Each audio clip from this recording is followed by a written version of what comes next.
Hey y'all, let's have a look at number 5 on the practice midterm 2 material. Put the following numbers in order from smallest to largest, and that lists these 7 numbers. So this is clearly going to be some kind of scientific notation problem, and in particular, it's going to be a sorting one. And so let's maybe toggle over to the whiteboard to do this. So here I've written all of the numbers out, and I've also made a number line here with -1, 0, and 1. Notice that -1, 0, and 1 are not on our original list of numbers, but having them on a number line is going to really help us out in placing where these go. Notice also that I've given a letter to each of these. That means that I can just go down here and put A, B, C, D. I can actually just list them on here, right? I don't have to squeeze all of these different digits into the number line. Okay, I would encourage you to do that.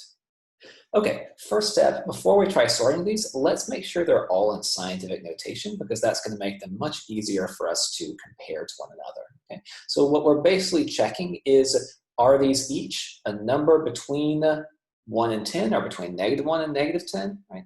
Times a power of 10. Looks like they all have a power of 10, so all we're really checking here are the coefficients, right? The first number. So 1.54, that's between 1 and 10, between 1 and 10. 324 is not between 1 and 10, okay? So let's figure out what we want this coefficient to be. We're gonna need, imagine we have our implied decimal right here.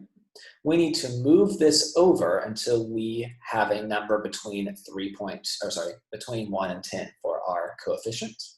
So we need to move it over 2 places, so we get to 3.24. Let's go ahead and write that here. But we can't just write 10 to the 13 here, right? Because we have effectively changed the value of this coefficient, so we need to correspondingly change the exponent over here. Notice that when we went from 324 to 3.24, we made the 324 smaller by 2 places of the decimal, right? So we've made its magnitude smaller by 2 places. That means we need to make our exponent bigger by 2 places. So it goes from 10 to the 13 to 10 to the 14 to 10 to the 15 should be our final scientific notation for this one.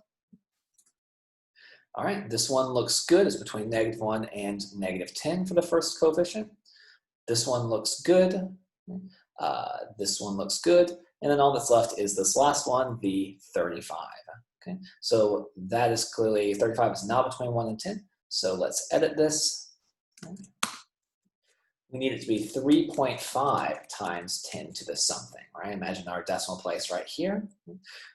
When we go from 35 to 3.5, we move our decimal place 1 to the left. That is, we make the magnitude of this number smaller, which means this number needs to get bigger by 1.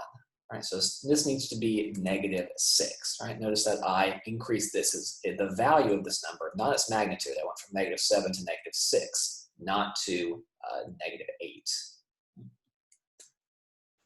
All right, so now we can start sorting these, right? And let's just start with the first one. Right? 1.54 times 10 to the 14. Right? We just have to figure out where on this number line does that go. Right, 1.5 times 10 to the 14. Well, there's no negative in front of the coefficient, right? So I know it's either in this area or this area, right? And since it's being multiplied by 10 to the 14, right? This is actually going to be quite a large number, right? It's going to be past 1, right? We have a positive coefficient here, right? So this is going to be quite a large number. So A belongs over here somewhere. Okay, remember, I'm not particular about where on the timeline it goes, other than it needs to be in the correct zone, right? But you could put the A here, you could put it here, you could put it here, right? Any of those is fine. I'm not worried about like how far along this line it should be. All right, 5.23 times 10 to the 12. Again, our first task is figure out where does that go on here, right? Not even worrying about A yet, but just which of these zones it goes into. 5.23 times 10 to the 12, well, we have a positive coefficient, so it's either going to be in this zone or this zone. And then once again, we have a large exponent, an exponent that is going to magnify this number to be very large. Okay? So we're going to go again in this zone, but we have someone living in this zone already, the A. So we need to figure out where does B go relative to A. And what we're going to need to do first is check their exponents. If one of them has a larger exponent, then that's the one that is going to be farther along this line. Right? We see that 10 to the 12, right, is a smaller exponent than 10 to the 14. So B needs to go to the left of A, but not so far that it goes past 1. Right? So let's put B, say, right here. All right. C, 3.24 times 10 to the 15. And we have a positive coefficient, so it's going to be in this zone or this zone. And then we have an exponent that is quite large and positive, right? So we are going to be to the right of the 1. 10 to the 15 is bigger than 10 to the 14, bigger than 10 to the 12, right? So even though this coefficient, say, is smaller than 5.23, right, it's going to be the 10 to the 15 that matters here. So we're going to put the 10 to the 15 number, the letter C, to the right of both B and A. Notice that if we had a tie between any of these, right, so maybe this was 10 to the 15 instead of 10 to the 12, then we would go to the coefficient as the tiebreaker, right? If this was 10 to the 15, then B would actually be the largest of these three numbers. For D, negative 2.3 times 10 to the 10, right, this is a negative coefficient, so that means that it's going to live either in this zone or in this zone. And then we are multiplying it by 10 to the power of 10, right? This is a pretty large positive exponent, which means that we are going to be living in this area. So that's where D is going to go. Okay. Negative 4.7 times 10 to the negative 8. We have a negative coefficient, right? So we're going to live either here or here. And then we have a negative exponent. That means this is a very small number, right? If you think about translating this back to just regular non-scientific notation form, imagine that we are taking this decimal and moving it 1, 2, 3, 4, 5, 6, 7, 8 spaces, adding zeros as necessary. This is going to be a very small negative number, right? Small in magnitude negative. So it's going to live in this area, right? Imagine if you have a negative exponent, that really means that the more negative this exponent is, the more it's hugging 0, right? So we are actually going to be in this area. So here's E. All right, F, 6.2 times 10 to the negative 9. Okay, that's going to be positive, so it's going to be in this area or this area, right? That's determined by this coefficient, which is a positive one.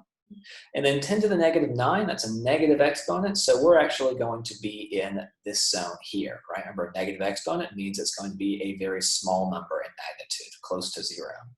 So we will put F here. And then last one, G.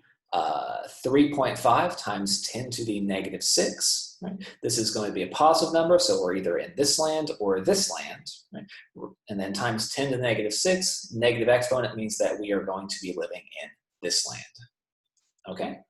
So, we already have someone living here, though. Right? So we need to figure out, does G go here or here?